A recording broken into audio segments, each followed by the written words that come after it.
दोस्तों, उपराष्ट्रपति चुनाव में मोदी सरकार फंस गई है। एनडीए के भीतर ही अविश्वास पैदा हो गया है। बीजेपी को क्रॉस वोटिंग का खतरा सता रहा है और इसीलिए वो अब इंडिया के सांसदों के संपर्क में है। नमस्कार दोस्तों, उपराष्ट्रपति के चुनाव में व्हिप जारी नहीं होता है, यानी कि ये जो वोटिंग है ये बिल्कुल गुप्त होती है। यानी किस सांसद ने किस प्रत्याशी को वोट दिया है ये पता ही नहीं चलता है और यही एनडीए की टेंशन की सबसे बड़ी वजह है। ये देखिए, बैसाखियों वाली सरकार है और इसमें मोदी जी को बार बार नायडू और नीतीश के मुंह की तरफ देखना पड़ता है। विपक्ष ने प्रत्याशी उतारकर टेंशन और बढ़ा दी है। माहौल गंभीर बना के रखा। अब माहौल गंभीर तो होगा ही दोस्तों, क्योंकि विपक्ष के प्रत्याशी सुदर्शन रेड्डी और चंद्रबाबू नायडू में पुरानी दोस्ती रही है। अब ऐसे में धर्म संकट में फंसे नायडू ने अगर कहीं मित्र धर्म निभा दिया तो सारा मामला ही गड़बड़ा जाएगा। बीजेपी को सबसे ज्यादा जो डाउट है वो नायडू पर ही है और अगर नायडू की ताकत को समझिए तो नायडू के पास टोटल जो वोट है वो है 18, 16 लोकसभा में और 2 राज्यसभा में।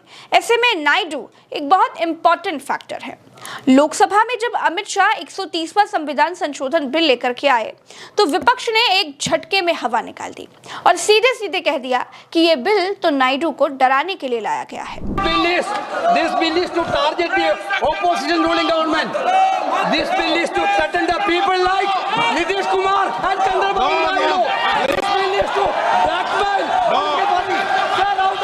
अब जाहिर सी बात है कि नायडू तक भी ये मैसेज पहुंच चुका है कि जिस मोदी राज में उन्हें 53 दिन जेल में बिताने पड़े, जहां हेमंत सोरेन, अरविंद केजरीवाल को सलाखों के पीछे रहना पड़ा, वहां कुछ भी हो सकता है। और ये बिल विरोधियों को धमकाने और अपनों पर दबाव बनाने के लिए है।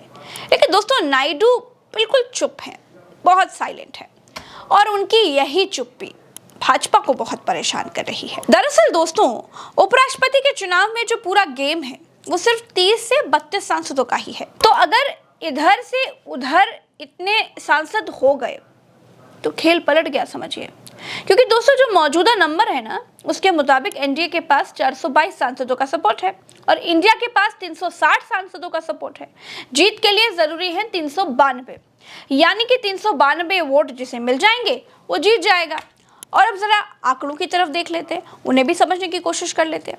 आंध्र प्रदेश की बात करते हैं, जहां से नायडू आते हैं, जहां से वो मुख्यमंत्री हैं, और वही राज्य जहां से सुदर्शन रेड्डी यानी इंडिया के जो प्रत्याशी हैं वो आते हैं। आंध्र प्रदेश में चंद्रबाबू नायडू की पार्टी के पास लोकसभा में 16 और राज्यसभा में 2 सांसद हैं। वाईएसआरसीपी यानी कि जगत मोहन रेड्डी की जो पार्टी है उनके पास लोकसभा में 4 और राज्यसभा में 7 सांसद हैं। जनसेना यानी कि पवन कल्याण की जो पार्टी है उनके पास 2 सांसद हैं। तो मोटे तौर पर आंध्र प्रदेश में ही 31 ऐसे वोट हैं जिनको लेकर के भाजपा बहुत डाउट में है। तेलंगाना की बात कर लेते हैं दोस्तों। तेलंगाना में बीआरएस के पास 4 राज्यसभा सांसद हैं। इनका रुख अभी साफ नहीं है कि ये किसके पाले में रहने वाले हैं, यानी कि 35 वोट टोटल ऐसे हैं जिन पर सब डिपेंड करता है। लेकिन ये सिर्फ इन दलों की बात नहीं है दोस्तों, बीजेपी को अपने भी कुछ सांसदों को लेकर बहुत डाउट है, बहुत सस्पेंस मचा हुआ है। वरिष्ठ पत्रकार केपी मलिक जी ने इस बात का खुलासा किया है कि गुजरात लॉबी को डर है कि संघ के कुछ करीबी सांसद क्रॉस वोटिंग कर सकते हैं। लेकिन आजकल क्रॉस वोटिंग भी हो रही है, कई जगह हुई है पहले, आगे भी संभावना जताई जा रही है कि वाइस प्रेसिडेंट के चुनाव में भी क्रॉस वोटिंग की संभावना है। अब इधर दोस्तों, पहले तो केसी वेणुगोपाल ने कहा कि ये बिल सरकार नायडू और नीतीश कुमार को डराने के लिए ला रही है। दूसरी ओर संजय राउत का दावा है कि बीजेपी को एनडीए के दलों पर अब भरोसा नहीं है, इसीलिए वो इंडिया के सांसदों के संपर्क में है। असल में दोस्तों, भाजपा को डाउट सिर्फ नायडू पर हो ऐसा भी नहीं है। शिंदे और चिराग पासवान भी इन दिनों बहुत नाराज चल रहे हैं। शिंदे तो इतने नाराज चल रहे हैं कि फडणवीस की कैबिनेट बैठक तक में नहीं गए। दूसरी तरफ चिराग है, बिहार में सीटों के बंटवारे को लेकर के वो बहुत खफा है। अब अगर इस नंबर को देखिए तो दोस्तों ये हो जाते हैं 12 वोट। चिराग के पास लोकसभा में 5 और शिंदे के पास लोकसभा में है 7 सांसद।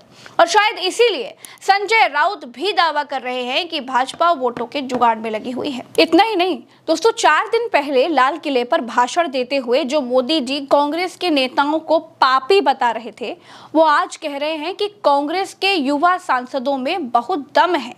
कांग्रेस के युवा नेताओं को राहुल गांधी बोलने नहीं देते। देख रहे हैं। अब दोस्तों एक वीडियो आपको और देखना चाहिए।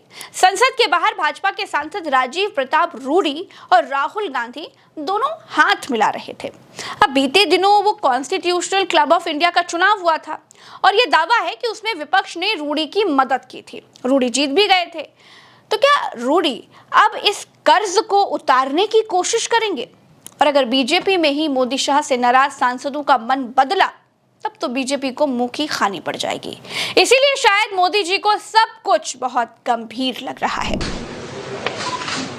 माहौल गंभीर बना के रखा है। सत्र खत्म होने से ठीक पहले ये बिल लेकर आना और विपक्ष का डंके की चोट पर यह कहना कि ये बिल नीतीश और नायडू को डराने के लिए लाया गया है, यहीं से सारा पासा पलट गया है। भाजपा को लगता है कि नायडू की नाराजगी भारी पड़ सकती है। उधर राहुल गांधी ने फिर से एक बहुत बड़ा बम फोड़ दिया है।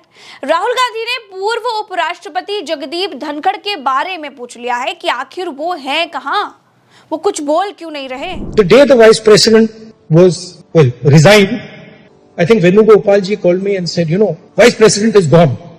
There's a big story about why he resigned. Some of you might know it, some of you might not know it, but there's a story behind it. And then there's a story about why he's in hiding. Why he, the vice president of India, is in a situation where he cannot say a word, one word, and has to hide. Everybody knows it. Suddenly, the person who used to burst forth in Rajya Sabha has gone silent, completely silent. So this is the times we're living in. Secret voting और वो भी बिना whip, ऊपर से इस bill का डर दिखाने की कोशिश, इंडिया के सांसदों को अपने पाले में लाने का प्रयास, ये सब दिखाता है कि गुजरात लॉबी अपनी जीत को लेकर के शॉर्ट नहीं है। और दोस्तों अगर नायडू और रेड्डी ने ही खेल कर दिया तो गुजरात लॉबी के लिए तो बहुत बड़ा झटका होगा।